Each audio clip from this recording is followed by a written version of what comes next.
جب حضرت محمد صلی اللہ علیہ وسلم سارے عام اسلام کا پیغام دینے لگے تو اس وقت حالات بہت تیزی سے بدلنے لگے، برے حالات ہونے لگے۔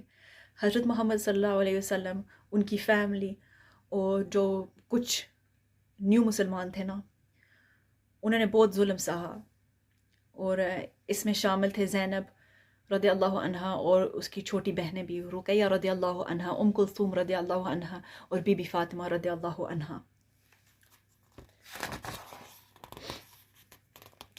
جو قریش تھے انہوں نے ہر طریقے کا ظلم کیا مسلمانوں پہ، اور اسی لیے بھی کیا تاکہ جو باقی غیر مسلم تھے وہ اسلام نہ ایکسیپٹ کریں اور وہ ڈر جائیں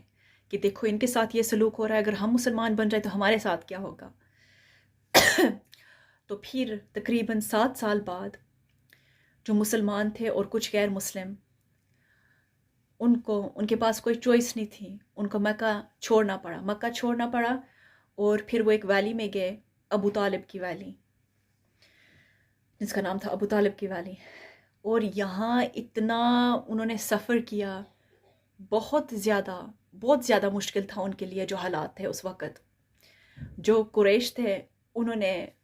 سوشل بوائیکاٹ کیا تھا اور لوگوں کو کہا تھا کہ آپ بین ہو، ہر مسلمان کے ساتھ آپ رابطہ کاٹو، ہر مسلمان کے ساتھ، ٹھیک ہے۔ اور انہوں نے ایون جو مکہ والے لوگ تھے، انہوں نے قریش نے ان کے ساتھ زبردستی کی تھی کہ آپ مسلمانوں کے ساتھ بات بھی نہیں کر سکتے، کوئی بزنس بھی نہیں کر سکتے تھے، بائنگ سیلنگ کچھ بھی خرید نہیں سکتے تھے مسلمانوں سے۔ تو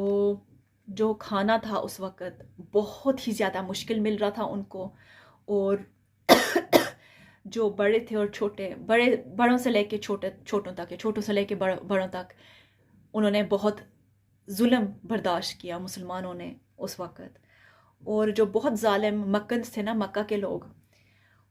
وہ سنتے تھے کہ مسلمانوں کے بچے رو رہے ہیں، بھوک میں اور پیاس میں وہ رو رہے ہیں، لیکن ان کو مزہ آتا تھا یہ سن کر۔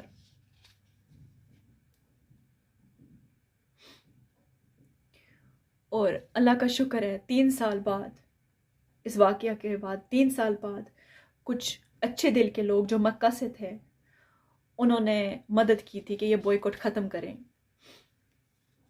اور جب خدیجہ رضی اللہ عنہا فوت ہوئی تھی اور ابو طالب، اس کے بعد ظلم بہت زیادہ بڑھ گیا تھا مسلمانوں کے خلاف۔ ایک رات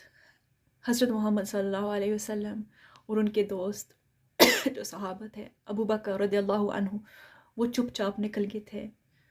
انہوں نے مائیگریٹ کیا تھا، موو کیا تھا، وہ چلے گئے تھے مدینہ،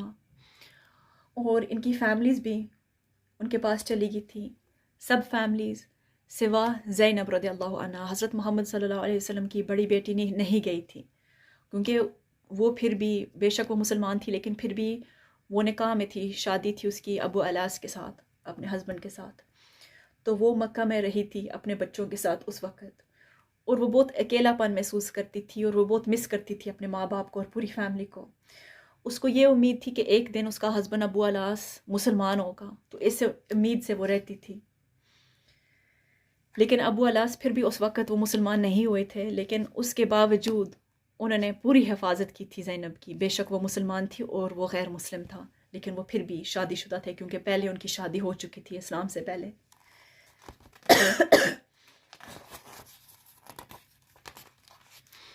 زینب نے اپنے ہسبینڈ کو کیسے بچایا؟ 2 سال بعد